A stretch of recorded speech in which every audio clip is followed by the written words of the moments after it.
Continuation niyang Wait, pagbabasa ng tapos na ako dito. hindi yung kadugtong. Tapos na ako dito. Next ito. Yan. O yan, ayan. So ito yung kadugtong nung binasa niya kahapon, guys. Mahilig siya magbasa ng Bible. Buti pa siya. Sige na. Go. Baba mo lang. Okay. David picked up frightened little curly lamb and carried her in his arms. Black lamb kept close by his side. "Come sheep, come lambs," called David, and he led them to a place where they would be safe. While the older sheep nibbled the new green grass, black lamb and curly lamb again played jumping games with the other lambs, and David played tunes on his harp.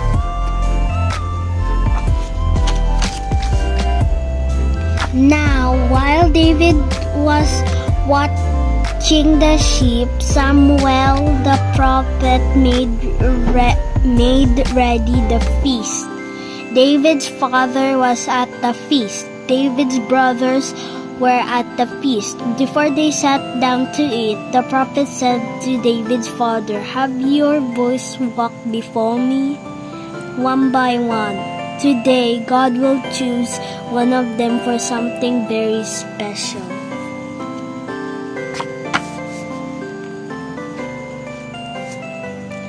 David's oldest brother walked before the prophet. "No, it is not this boy," said the prophet.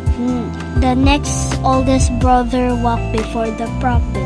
"No, it is not this boy," said the prophet. And then the next oldest brother walked before the prophet. The prophet shook his head. "No, it is not this boy."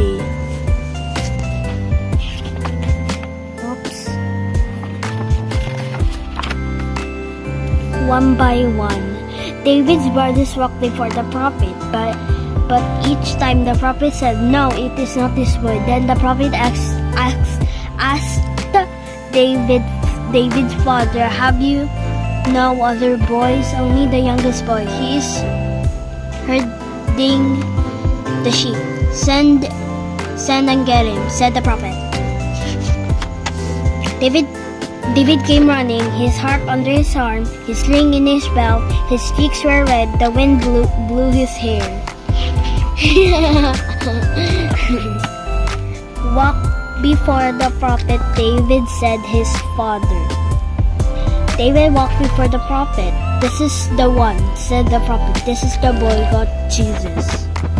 The prophet poured sweat-smelling oil on David's head to show that he was the chosen one. "Now we shall sit down to the feast," said the prophet. A place was made for David, and he sat with his father and brothers. Why had David been chosen? What would he do? No one knew. It was a secret. David's father didn't know. David's brothers didn't know. David didn't know. Only the prophet and God knew that someday David will be king. And David will be as good a king as he was a shepherd boy. The end. Next naman. Wait, let me get some more. So, ayan, tapos na siya doon sa isang, ito naman. Jesus stood in a boat, a fishing boat with oars and a sail, and talked to the many people who had come to hear him. All day long, Jesus told them stories. When it was evening, Jesus said to his helpers, "Let us cross over to the other side of the lake and rest." Jesus' helpers untied the boat. They pushed it from the shore and raised the sail. One man sat in the back of the boat to guide it with the steering tiller. The boat moved slowly at first and then faster across the quiet blue river.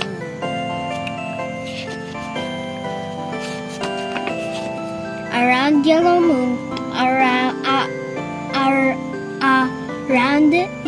moon came up over the lake. The stars twinkled high overhead. Jesus was so very tired, he lay down with his head on a pillow and was soon sound asleep. The man at the back steered carefully. The boat sailed on and on and on and on. Suddenly, a fierce wind began to blow. It blew a black cloud over the moon. It blew black clouds over the stars. It whipped the water into huge angry waves. The waves tossed the boat this way and that way, and up and down. There was lightning. There was thunder. The man at the tiller tried to steer the boat, but he couldn't. Other men tried to row the boat with oars, but they couldn't. Water filled the boat. It began to sink. The men were afraid. They woke Jesus. "Lord, save us. We perish," they cried.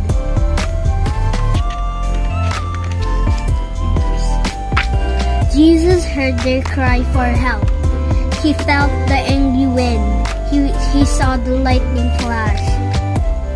He heard the noisy thunder, but he was not afraid. He stood up and said to the wind and waves, "Peace, be still. Peace, be still." Jesus says to the boys and girls today, don't be afraid when the lightning flashes and the thunder crashes and the strong winds blow. I am with you always, says Jesus, in the dark and in the storm. I will never leave you. Don't be afraid.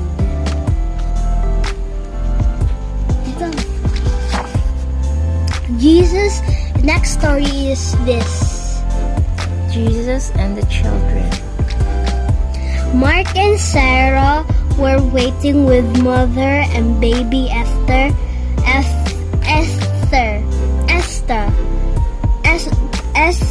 to see Jesus. Other children were waiting with their mothers. Jesus' helpers frowned at them. Can you see that Jesus is busy? He has no time for children.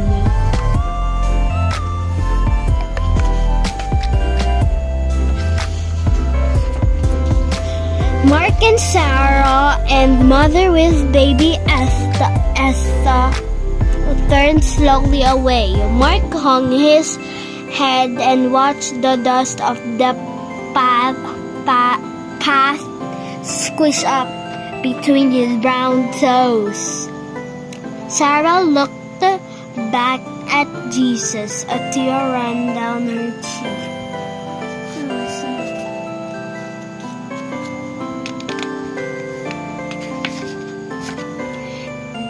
Then they heard Jesus say to his helpers, "Suffer the little children to come unto me, and forbid them not." All the children ran to Jesus. Jesus took baby Esther on his lap. He smiled and touched Sarah's cheek where the tear had run down. Nasaan si baby? Baby Esther. Baby Esther. Esther.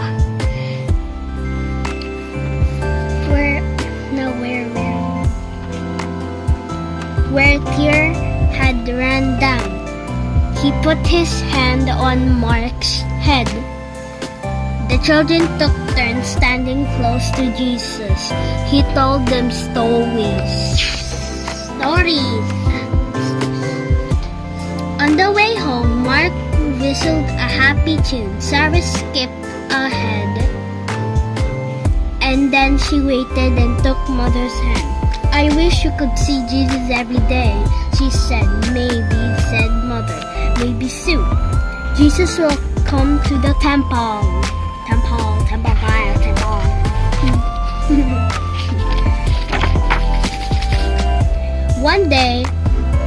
One day, Mark and Sarah heard people singing the Hosanna song.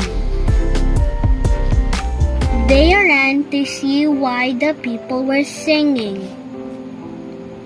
They saw Jesus riding on a colt, coming down the road.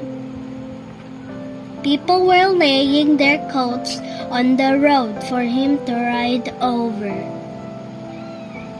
Boys were waving palm branches and shouting. Girls were tossing flowers and singing.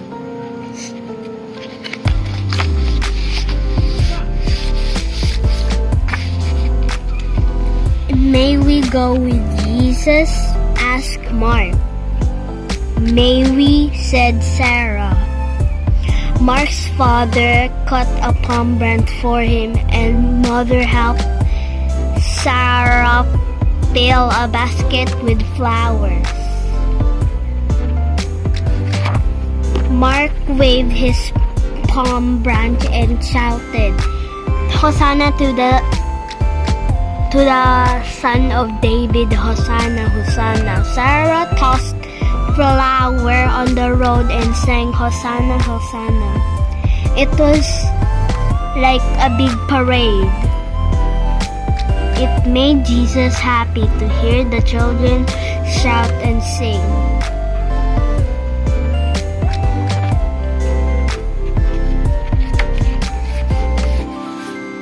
The parade came to the top of a hill.